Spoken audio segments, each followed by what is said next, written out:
सोनी ने अब की बार अपना officially isolated Marvel super hero universe को एक नाम दे दिया है, जिसे वो सोनीज स्पाइडरमैन यूनिवर्स कह के बुला रहे हैं, जिसमें उन्होंने बहुत ज्यादा मूवीज को तो कंसीडर नहीं किया है, मगर सबसे बड़ी सोचने वाली बात ये है कि ये सब कुछ आज से नहीं चल रहा है, ये करीबन 2013 से ही चालू हो गया था। मगर ये बात है कि ये साले इतने सालों से बकचोदी कर क्या रहे थे। तो एक्चुअली में सोनी का ये सुपर मॉडल बनाने के बाद 2014 में हो गई एक ट्रेजेडी, जहां पे दी अमेजिंग स्पाइडरमैन 2 क्रिटिकली फेल्ड और फाइनेंशियली एक्सपेक्टेशंस को मीट ना कर पाए, जहां उसी के साथ साथ उनके प्लान का ये भी एक बड़ा प्लान था कि वो अपने इसी स्पाइडरमैन यूनिवर्स के सोलो विलेंस को भी इंट्रोड्यूस करेंगे अपना सिनिस्टर 6 वाला ख्वाब पूरा करने के लिए। मगर वो हो नहीं पाया और उन्हें टेंशन हो गई कि भाई कहीं इसका हाल भी इसी की तरह ना हो जाए, तो उन्होंने इस प्लान को अनिश्चित काल के लिए होल्ड कर दिया और फिर फरवरी 2015 में मार्वल स्टूडियोज के साथ एक कोलैबोरेटिव डील साइन की, जहां पे उन्होंने इसका आधा पैसा फूंक के बैक टू बैक 3 मेगाहिट्स दी।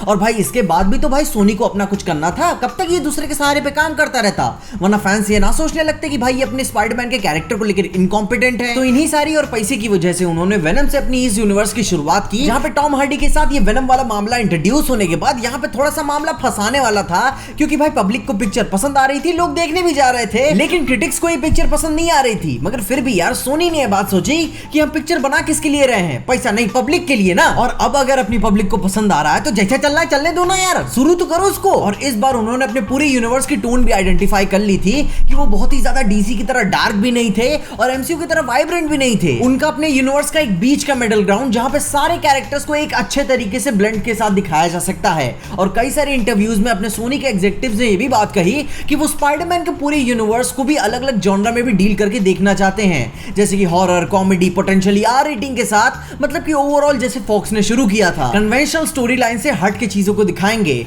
और जैसे ही जब सारी सोनी की चीजें सब ट्रैक पे चलना शुरू हो गई, तो उनका हो गया एमसीयू के साथ लफड़ा कि गुरु हमको चाहिए और पैसा, हम इधर कोई धर्मशाला नहीं खोल के रखे हैं। मगर फिर भी देर ना सवेर सोनी को अपनी गलती की बात समझ में आ ही गई कि भाई जो उन्होंने कर दिया, मतलब कि भाई टॉम हॉलैंड का स्पाइडरमैन खाली अपने स्पाइडरमैन होने की वजह से फेमस नहीं है, वो एमसीयू का पार्ट है, इस वजह से वो फेमस है और उसकी वो क्वालिटी उससे वो ऐसे ही नहीं छीन सकते। और इतना सब कुछ झगड़ा, लड़ाई और प्लान्स के दौरान में सोनी ने अपना एक मिडिल ग्राउंड खोज ही लिया कि जिससे सबका काम हो सके। एक तरफ उनका जैसा ये रिएक्शन था कि भाई जैसा चल रहा है चलने दीजिए, और दूसरी तरफ उन्होंने अपने एक यूनिवर्स को एक अलग ही नाम दे दिया, सोनी शेयर्ड यूनिवर्स, जिसे वो साल दर साल कई बार रीब्रांड करते हुए आ रहे हैं। मगर इस बार ये लगता है कि भाई सोनी ने अपने नाम को फिर से फाइनली ही रीब्रांड कर चुका है, जिसका वो नाम निकल के आता है कि सोनीज स्पाइडरमैन यूनिवर्स। और ऐसा देख के भी लगता है कि सोनी अपने विजन को लेकर काफी ज्यादा क्लियर है कि भविष्य में और भी ज्यादा अपनी मूवीज के साथ करने क्या वाला है। और अपन भैया बस यही कहना चाहते हैं कि गुरु सुनो, अगर केविन भैया की संगत में रहोगे तो भविष्य बन जाएगा तुम्हारा, इधर उधर भागने की जरूरत नहीं है। और इस बार सोनी ने अपने कैरेक्टर्स और मूवीज को लेकर अपने आप को फ्लेक्सिबल भी रखा है कि जैसे भाई उनका स्पाइडरमैन एमसीयू के ग्रेटर मल्टीवर्स का तो पार्ट रहेगा ही रहेगा, मगर उसी के साथ साथ उनका स्पाइडरमैन उनके शेयर्ड यूनिवर्स में भी एक्टिव मेंबर का पार्ट रहेगा, क्योंकि भाई उसका मकसद तो यही है ना कि उनके बाकी सारे कैरेक्टर्स को बूस्ट करके वो और भी ज्यादा पैसा कमाए, क्योंकि इसी से मदद मिलती है और हमारा चैनल भी जिंदा रहेगा। लेकिन फिर भी सोनी अपने एसएसयू यूनिवर्स की बाहर की सारी स्पाइडरमैन मूवीज को कैनन नहीं मान के चलता।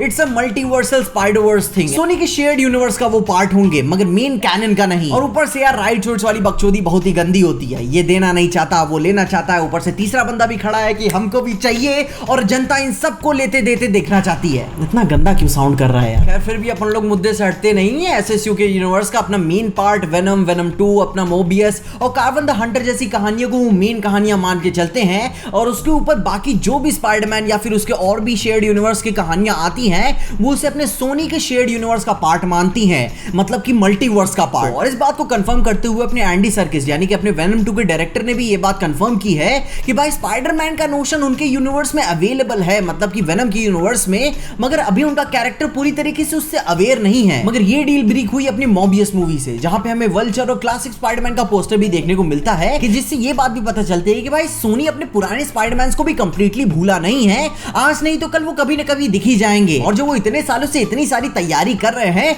कभी न कभी तो स्पाइडरमैन को बमचिक पेलेंगे। मतलब कि भाई जो एमसीयू अपना अलग से सिनिस्टर 6 बना के टॉम हॉलैंड के स्पाइडरमैन को पेलेगा सो पेलेगा, मगर सोनी भी पीछे हटा नहीं है, वो अपने अलग टीम बना के इसे पटक के लेगा। खैर बेचारा अपना स्पाइडी कब तक किससे कितना लड़ेगा, कभी ना कभी तो चली जाएगा, मगर मजा बड़ी आने वाली है। और इन सब बातों के साथ भाई सोनी का एक बहुत ही बड़ा फायदा ये निकल के आता है कि जब भाई वो अपनी इतनी सारे साइड कैरेक्टर्स को इतनी बोल्डली और इतने स्ट्रांगली इंट्रोड्यूस कर देगा, तो भाई एमसीयू के पार्ट में, मतलब कि एमसीयू के ग्रेटर मल्टीवर्स में बाकी उसके सोनी की ये सारे विलेंस भी कभी ना कभी कोई ना कोई इंपॉर्टेंस तो रखेंगे ही। और जब वो बारी आएगी तो सोनी खेल जाएगा कि गुरु हमको और पैसा चाहिए, उतने में काम नहीं होने वाला है, हमने तुम्हारी मदद लेकर अपनी मेहनत से इसे खड़ा किया है, तो टेक इट और लीव इट। तो गुरु लोग, इससे तो यही बात निकल के आती है कि भाई कोलैबोरेशन में बहुत पावर है। मतलब कि भाई सोनी तो अपना स्पाइडरमैन का अलग यूनिवर्स चला ही रहा है, वो भी 3 4 5 अलग अलग मूवीज के साथ। उसके बाद अब भाई अपना एमसीयू पे अपना अलग स्पाइडरमैन मूवीज बना रहा है, मगर फिर भी दोनों एक दूसरे के साथ हम बिस्तर हैं। मतलब कि यार दोनों में मोहब्बत है। और मेरे को कभी पर्सनली ऐसा नहीं लगता कि भाई डिज्नी ने कभी पास में स्पाइडरमैन को कंप्लीटली खरीद लिया होता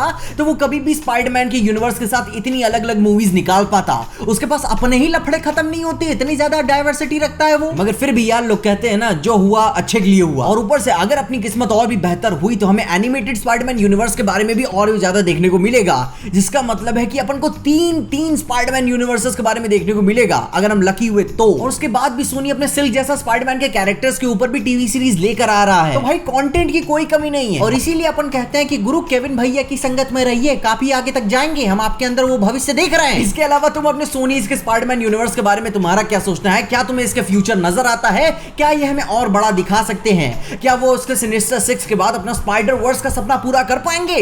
कमेंट्स में उसके बारे में मुझे जरूर बताना। या फिर अगर कोई भी पॉइंट मिस आउट हो गया हो जिसके बारे में मैंने कोई पॉइंट मेंशन ना किया हो, तो कमेंट्स में उसके बारे में भी मुझे मेंशन जरूर करना। आज नहीं तो कल वो भी देखने को मिल ही जाएगा। इसके अलावा अगर आपको वीडियो में देखे कहीं भी अच्छा लगा, खुशी या मजा आया, तो लाइक मार दो इस वीडियो को। इस चैनल पे कहीं से भी नए आगे हो तो सब्सक्राइब तो मार देना इस चैनल को। और अगर आपको ये वीडियो को ज्यादा ही पसंद आ गई तो अपने दोस्तों शेयर कर देना। मेरे इंस्टाग्राम और ट्विटर हैंडल्स आपको नीचे डिस्क्रिप्शन में मिल जाएंगे। और देखते रहिए पीजे एक्सप्लेन।